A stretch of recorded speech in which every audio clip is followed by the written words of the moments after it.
시청자 여러분 안녕하십니까? 금요초대석 현장 CEO 시간입니다. 최근 전세난과 아파트 시장의 투기 세력으로 실제 집을 사려는 실수요자들의 부담이 커지고 있는 상황에서 부동산 경매로 내 집을 마련하려는 사람들이 많아지고 있습니다.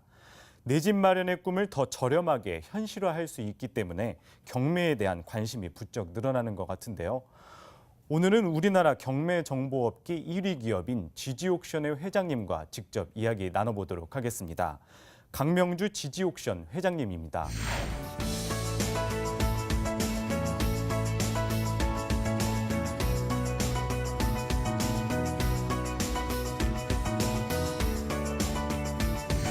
안녕하세요, 회장님. 네, 제가 지지옥션에 대해서 짧게 우리나라 경매 정보업계의 1위 기업이다 이렇게 설명을 했는데요. 그러나 아직 모르는 시청자분들도 많을 것 같습니다. 이 지지옥션이라는 회사 어떤 회사인지 좀 설명 부탁드리겠습니다. 한마디로 지지옥션은 부동산 경매 정보 제공 업체입니다. 그러니까 부동산 경매를 하면은 두 가지를 할 수 있는데, 하나는 그 자료를 제공해 주는 IT 업체가 하나 있고, 하나는 한국에서는 없습니다만 해외에서는 부동산을 매매할 때 경매회사에다 맡겨서 파는 방법. 요즘 미술도 경매회사에다 맡겨서 팔잖아요. 자기 부동산도 경매회사에 맡겨서 파는 그런 옥션 회사가 외국에는 많이 있어요. 그래서 미국 같은 데는 거의 한 반수 정도, 뭐 뉴질랜드 이런 데에서는 한 50%를 자기 집을 자기가 경매를 해서 파는 거예요. 그게 하나의 매매 시장화돼 있는데, 한국에는 법원에서만 경매하는 것을 우리가 정보만 제공하는 이제 그런 형태로 되어 있기 때문에, 앞으로는 부동산 시장의 활성화를 위해서 경매 제도가 도입돼야 될 거예요. 그러나 지금 저희가 하는 사업과 들고자 하는 말씀은 법원 경매에 국한되는 얘기입니다.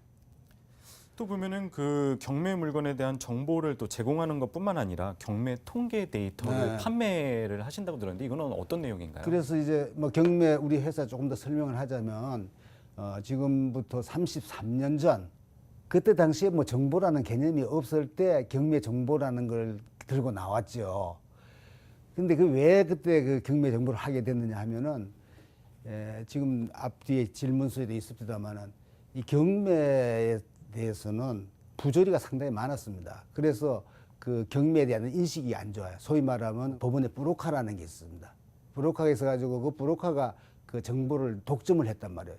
법원은 좀 미안한 얘기지만은 경매 개장하시는 분은 브로커한테 먼저 이번에 경매할 물건을 보여줘요. 그럼 그 브로커가 가서 그 필요한 좋은 거는 먼저 빼요. 빼가지고 자기 호점에 넣고 나머지 있는 건 껍데기만 있는 거예요. 근데 법원에 가서 경매하려는 사람이 보면은, 오늘 100건 한다고 그러는데 한 70건만 하고 30건 안 한단 말이야. 그게 진짜 알짜배기 물건이야. 그래서 그 브로커가 부를 유지하게 되고, 네. 그다음에 채무자는 빈털터리가 돼서 나가는 거예요. 그렇게 하다가 정보를 만들어 가지고 그렇게 그 누락된 것까지 전부 발표해 내므로 해가지고 브로커가 없어졌어요. 왜 그러냐? 누구든지 정보를 공유해요. 정보는 개인이 가지면 부패합니다. 공유를 해야 돼. 그래서 정보를 만들 때 그런 점을 감안해가지고 만들 때 상당히 호응을 받았습니다. 그게 처음에는 말이지, 이게 뭐 경매 브로커한테 정보를 제공하는 그런 업체가 아니냐, 우리를 보고. 네. 그런 얘기도 했지만은, 정말 브로커를 몰아내고 실수요자에게 제값을 받게 해주고 경매를 사회에서 그 부동산 매매 수단으로, 또 재테크 수단으로 만든 것이 지지옥션이라고 저는 자부합니다. 네, 말씀하신 것처럼 과거에는 뭐 경매 브로커에게 뭐 정보를 제공하는 게 아니냐, 뭐 이런 식으로 좀 경매에 대한 인식이 안 좋았던 것이 사실이에요. 보면은 TV 드라마를 통해서 좀 비춰진 경매를 보면은 그야말로 좀 살벌하기까지 한데요. 뭐 경매로 집을 얻고 그 다음에 뭐 사람을 내쫓는다든지 뭐 이런 모습, 이런 좀 그림도 좀 떠오르고 있는데요. 근데 이제 최근에는 이 경매라는 것이 재테크 수단의 중에 하나로 자리 잡고 있는 것이 사실입니다. 뭐 이거에 대해서 좀 어떻게 생각하시나요? 그 경매가 제일 장점이 뭐냐 하면은, 그 한 번 유찰이 되면 한 달에 한 번씩 경매를 진행해요. 그래서 한 번 그 처음에 감정가부터 시작하는데 유찰이 되면은 20%가 떨어집니다. 그러면 두 번 유찰이 되면은 40% 가까이 떨어진단 말이에요. 그러니까 아무래도 이 실제 시중 가격보다도 적어도 내가 보건대는 20%에서 한 50%까지 싸게 사는 경우가 됩니다. 그러면 우리가 부동산 사는데 다음은 10%만 싸도 그게 어딥니까? 그러다 보니까 값이 싸서 많이들 재테크 수단으로 이용을 한다. 그런데 옛날에는 진입 장벽도 높았는데 이제 점점 그 대중화되면서 법도 많이 바뀌어가지고 일반 서민들이 이용하기 편하게 만들어졌단 말이에요. 그래서 지금 내일 모레 결혼한 처녀도 거기 가서 경매로 아파트 사서 할 수 있어요. 누구도 방해 못하고요. 옛날에는 호가제였어. 호가제가 뭐냐면 쭉 경매할 사람이 앞에 나가가지고 나 얼마 하면 또 올려서 부르고 이렇게 하는 그런 호가제라 그런 깡패도 많이 있었고 브로커들도 막 있어서 그랬는데 지금은 입찰제 투표하듯이 입찰제 가서 글을 써놓으니까 누가 넣은지 몰라. 그러니까 경매 방해를 할 수가 없어요. 그리고 법적으로도 아주 경매하기 쉽게끔 이렇게 만들어놔서 지금은 대중화됐죠. 그 대중화되는데 지지옥션이 일조를 했습니다. 네, 지금은 이 경매가 많이 이제 대중화된 게 사실인데요. 아무래도 처음 회장님이 처음 이 사업을 시작했을 때는 아마 어려운 점이 많았을 거라고 생각이 드는데요. 처음 회장님이 경매정보업에는 좀 어떻게 관심을 가지시게 됐나요? 제가 저 학교 다닐 때 대학 신문사에서 이제 학생 기자로 근무를 몇 년을 했습니다.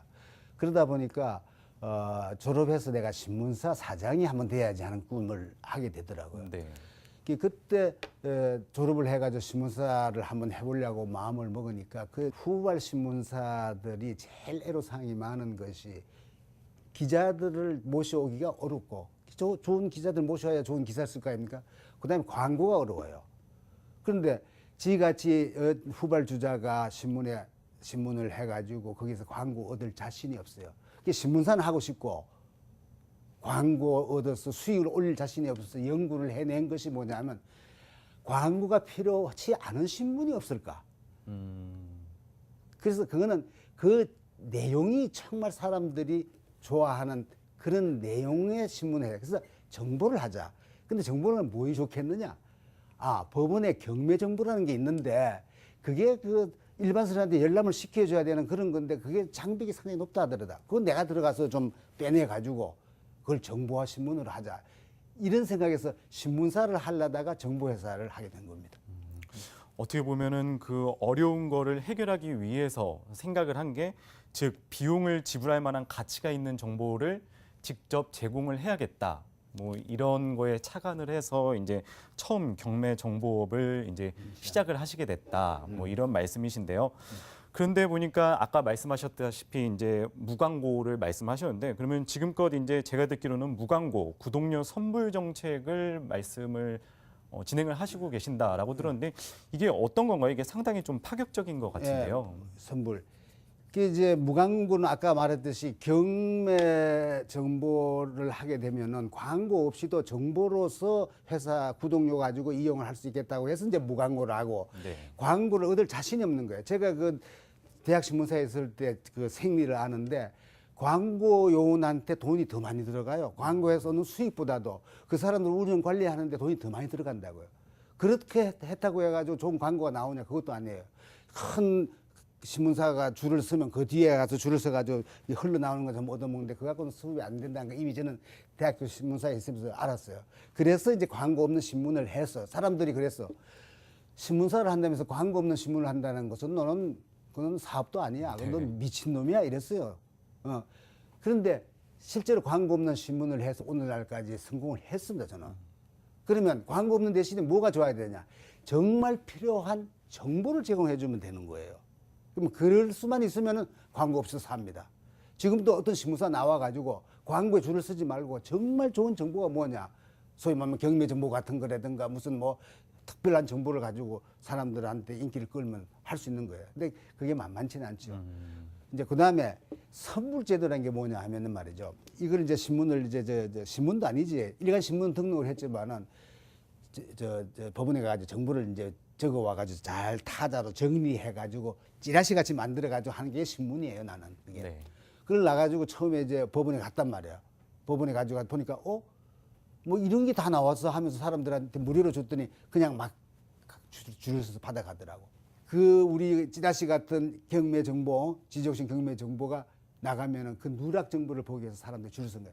그래서 그걸 처음에는 그냥 주다가 팔았어. 그러다가 이제 구독이 막 들어오는 거야. 야, 그거 원로 보자. 그래서 구독 들어오니까 신이 나서 이제 받아가지고 보내주는데 웬걸 구독료를 줘야죠. 이게 뭐 서울에 뭐 다다다다 있는 게 아니고 목포에 한 부, 제주도에 한 부 이런 데 받으러 갈 수도 없잖아요.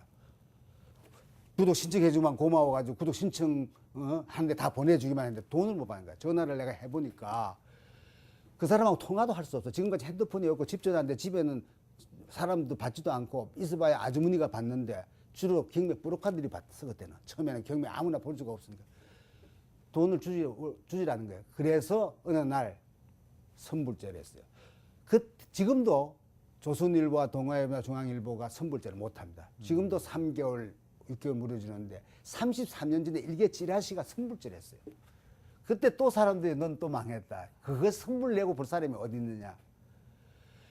그래서 6개월간 미납됐던 사람이 내일 보내줄게 해도 그걸 끊었어요. 그걸 끊고 저는 그거 안 받겠습니다. 오늘부터 하시려면 새로 선불제로 주십시오. 그랬더니 그 양반이 돈 밀린 거 다 가지고 와서 하더라고요. 그래서 선불제를 해서 아마 지금 대한민국의 선불제는 지금도 지지옥션뿐일 거예요. 결국에는 정말로 소비자들이 필요한 정보를 제공했죠. 제공을 했기 때문에 그렇기 때문에 바로 지금까지 이 지지옥션이 우리나라 그 경매 정보업계 1위 업체가 됐는가 싶은데요. 그러면은 이 지지옥션에서 이제 이 경매 말고 제가 보니까 계열사 가운데 펀드를 만드는 자산운용사도 있다고 들었는데요. 아무래도 그 지지옥션의 계열사의 펀드 자산운용사이다 보니까 이 경매와 관련된 펀드를 만드는 회사가 아닌가 생각이 드는데요. 최근에 이 자산운용사 수도 엄청나게 많이 늘어나고 있어요, 보면은. 근데 그 가운데에서 이 지지자산운용사의 강점은 무엇이라고 생각을 하시나요? 저희가 지금 한 27, 8년을 이제 그 지지옥션이라고 하는 정보 사업에 한 우물만 파고 들어갔던 거예요. 그렇게 해서 이제 사업을 하다 보면 어느 정도 이제 자본도 축적이 되고 또 사업하는 사람은 또 옆에 또 격가지를 하나 달고 싶은 거야. 네. 마찬가지.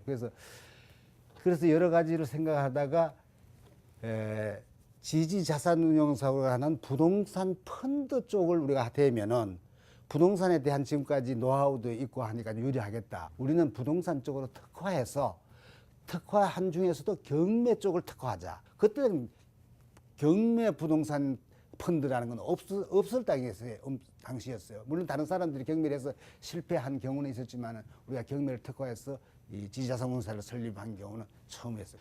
그래서 경매 쪽은 그럼 왜 그러면 우리가 적합하냐. 지금까지 경매 정보도 많이 알고 또 경매라고 하려다 보면 여러 가지 그 권리상의 분석 같은 것도 잘 해야 되고 그런데 노하우가 있단 말이에요. 그리고 제일 경매 쪽을 선택하게 된 이유는 지금 펀드로 해서 여러 사람 돈을 모아가지고 해주기 때문에 큰 물건을 살 수 있습니다. 100억, 200억, 1000억 이런 걸 살 수가 있어요. 그러니까 지지옥션을 보는 사람들은 직접 투자고 정보를 얻어가지고 내가 직접 사는 거고 직접 투자를 못할 사람이 많아요. 예를 들어서 돈이 모자란다거나 그런 시간이나 어떤 지식이 모자라서 못할 사람들이 그렇죠. 있을 때는 간접 투자가 좋은 거야. 그러면 자기가 경매에 자기 돈이 1억밖에 없는데 10억짜리 물건도 손을 대서 수익을 나눌 수가 있다. 그래서 경매 부동산 투자에 직접 투자와 간접 투자를 다 하는 것이 좋지 않겠느냐 해서 자산운용사 설립을 해서 지금 5년째 됐는데 네.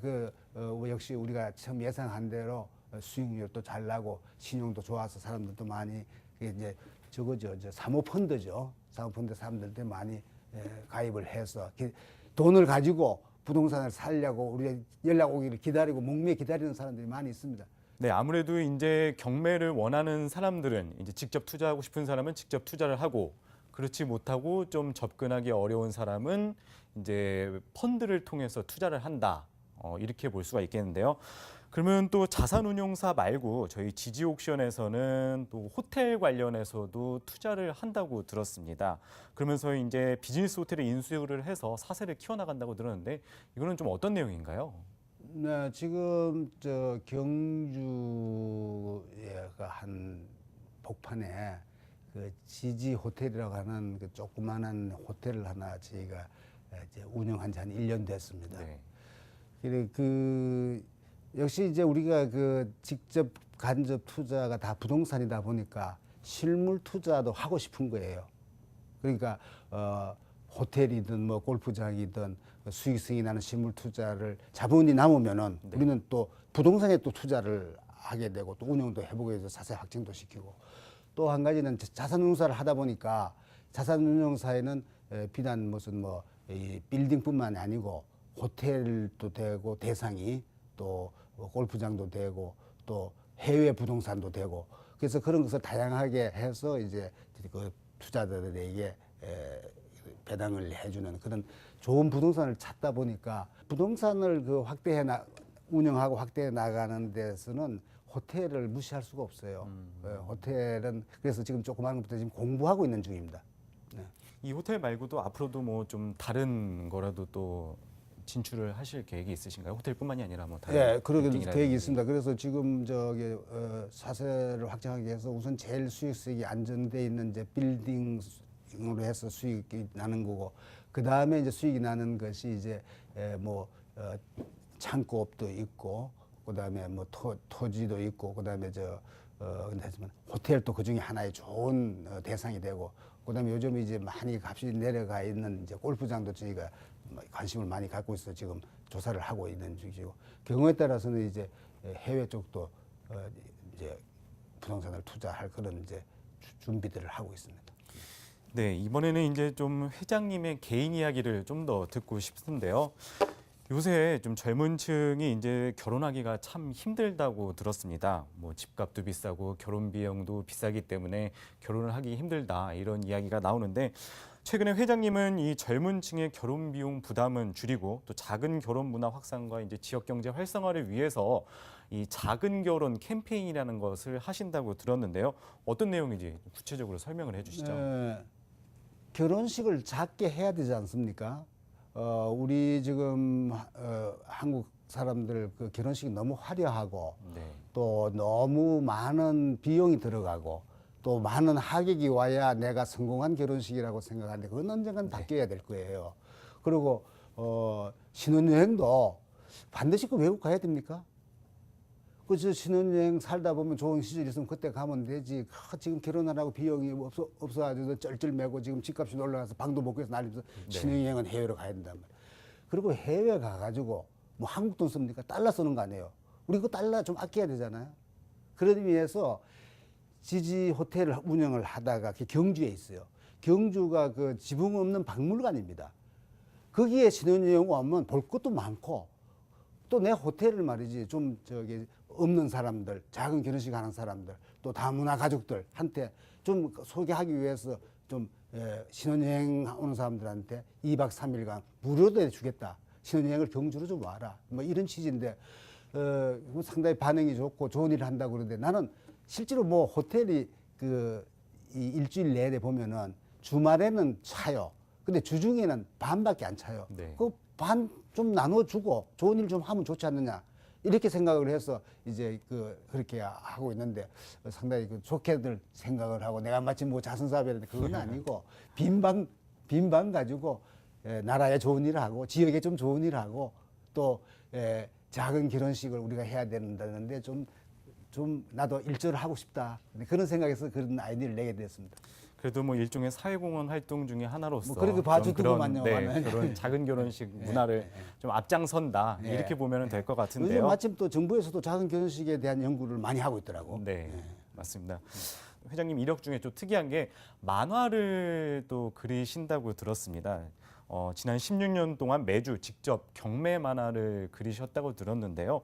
어떻게 시작하게 되셨나요?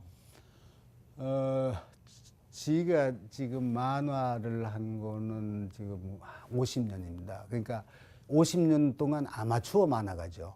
순수하게 우리 자체의 인터넷에 경매 만평을 올리는 거 하고 대학교 다닐 때 대학신문에 일주일에 한 번이니까 그거 하는데 그게 200회였어요. 그때 당시는 그 대학신문 만화가 4칸짜리 시사 만화예요. 그다음에 한 칸짜리 만평을 했는데 그때 이제 소위 말하면 유신 정권 하에야. 그래서 그 정부에 대해서 비평을 하기 때문에 상당히 사람들이 좋아했습니다.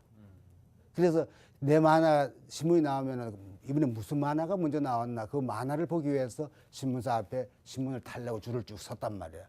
그래서 보고서는 그냥 통쾌해하고 이 시사 만화라는 것은 독재 시대 때 시사 만화가 살아나요. 독재에 한가해야 되는 거예요. 옛날에 고바우다 두꺼비 안니스비가 그 유명했던 거는 그때 그 시절을 풍자했던 거예요. 그 대학신문에 제가 타이거인데 타이거 만화는 다른 시각에도 다 알아요. 그걸 200회를 했는데 200회를 한 그 마지막 신문을 지금 신문의 대판 신문의 양면을 축하 페이지를 해줬어요. 그것도 좀 기록해요. 양면을 축하 페이지를 해줬다는 거예요. 그래서 이제 만화를 해다가 만화를 끊었어요. 그리는 걸. 그때 유명 신문사에서도 나보고 시사 만화를 와서 좀 해달라고 하는 제안을 제가 여러 번 받았습니다. 근데 저는 안 했어요. 왜 안 하냐니까. 대학신문에 일주일에 만화 하는 것도 너무 힘든 거야. 남들 저 미팅하러 놀러 갈 때 나는 만화 그리고 앉았어야 되는 거예요. 너무 힘들어서 도저히 할 수가 없어. 그런 걸 일간지를 한다면 나는 인생을 살 수가 없다. 그래서 이제 안 하다가 다시 이제 지지옥션 하면서 만화를 지지옥션 사이트 첫 페이지에다가 넣기 시작했어요. 매주 월요일에. 그건 왜 넣느냐. 이거를 넣으면 경매라고 하는 그 어려운 것을 만화로 쉽게 이해를 시켜주자고 하는 교육적인 차원에서 첫째는 넣었고 실제로 도움이 많이 돼요. 교육적인 차원에서 넣고 두 번째는 이 정보 사업이라는 게 참 나쁜 점이 있어요. 뭐냐면 인터넷에는 다른 사람들이 밤에 베껴가지고 내면 돼요. 우리는 정보를 발로 띄어가지고 그냥 그 돈이 많이 들어간 정보를 만드는데 밤에 베껴가지고 포장만 사게 해서 다른 인터넷 사이트가 나오면은 어떤 게 좋은지 처음에는 몰라요. 많이 겪어봐야 아 이게 정말 좋은 정보고 이거는 가짜라는 걸 알게 되지만 얼른 형태를 봐서 똑같아. 하도 베끼니까 너가 베낄 수 없는 게 뭐냐 만화다. 그래서 사이트 앞에 제1기 초면에 만화를 넣어서 지금 800회가 넘었어. 일주일에 한 번씩 800회가 넘었습니다. 그래서 내가 지금 나이 70이 넘었는데 1000회만 채우고 싶은데 모르겠어요. 그래서 만화를 하게 된 거예요. 근데 지금은 지지옥션 하면은 그 첫 만화를 먼저 생각하고 그렇게들 하게끔 그렇게 돼 있어요. 근데 아무래도 이 만화라는 것이 되게 함축적이면서도 이 상징적이라서 이 짧은 그림 내에서도 정말 많은 걸 내포하고 있다고 들었는데요. 그만큼 회장님께서 좀 열정적으로 하셨기 때문에 지금 그래서 이렇게 그 인기가 있지 만화 않나. 지금 제가 이제 아까 말했던 광고 없는 신문을 제작한다거나 또 지금 아직도 국내에서는 최초로 지금도 하지 않는 선불제를 한다거나 또 호텔을 해가지고 하자 말자 말이지 신혼여행한테 공짜로 준다거나 이거는 좀 이 돈 사람이나 할 수 있는 생각이 아닙니까? 근데 그게 나는 만화에서 왔다고 생각해요. 만화의 본질은 역발상입니다. 그러니까 기승전결이야. 기승전까지 이렇게 가는 줄 알았더니 마지막 하나를 뒤집는 거야. 그게 역발상. 그걸 평생을 하다 보니까 모든 사업에 역발상이 생각나는 거야. 남들이 가는 방향 가기가 싫은 거야. 그래서 제 사업에 많이 도움이 되고 있고 어떤 구상을 하게 되면 역발상 구상을 먼저 합니다. 남들이 하는 건 싫어요. 그러면 앞으로 이제 또 회장님만의 어떤 계획은 어떤 게 있을까요? 지금 이 세상은 인공지능 시대 아닙니까? 그래서 지지옥션에서도 제일 사람들이 궁금한 것이 내가 가서 얼마에 이 물건을 낙찰을 받을 것이 하는 금액적인 문제가 제일 중요해요. 그런데 인공지능을 거기다 접합을 하려고 그래요. 그래서 우리가 지금 갖고 있는 데이터와 또 시장에서 우리가 연구해 놓은 하다못해 저희는 시장의 거래 규모를 거의 다 압니다. 그런 것을 통계를 넣고 그다음에 또 법률적인 걸 가입을 해서 적어도 낙찰가를 예상 낙찰가를 우리가 짚어주는 것을 지금 인공지능화 하려고 하는 얘기를 오늘 하고 나왔는데 네. 예, 지금 있는 것을 좀 더 독자들이 이용자들이 편리하고 이렇게 볼 수 있도록 그렇게 지금 만들 계획을 끊임없이 하고 있습니다. 네, 좋은 말씀 감사합니다. 네. 감사합니다. 지금까지 강명주 지지옥션 회장님과 함께 이야기 나눠봤습니다. 오늘 회장님과 이야기를 나눠보면서 경매시장에 대해서 참 많은 것을 알 수가 있었는데요. 경매시장이라는 것이 아파트를 구입하는 사람에게는 좀 더 저렴하게 구할 수 있는 기회이고 또 저금리 시대에 수익형 부동산에 투자하는 사람들에게는 좀 더 큰 이익을 남길 수 있는 투자 방법 중 하나인 것 같습니다. 앞으로 이 경매시장이 좀 더 대중화될 수 있기를 바라겠습니다. 지금까지 금요초대석 현장 CEO 시간이었습니다. 저는 다음 시간에 찾아뵙도록 하겠습니다. 감사합니다.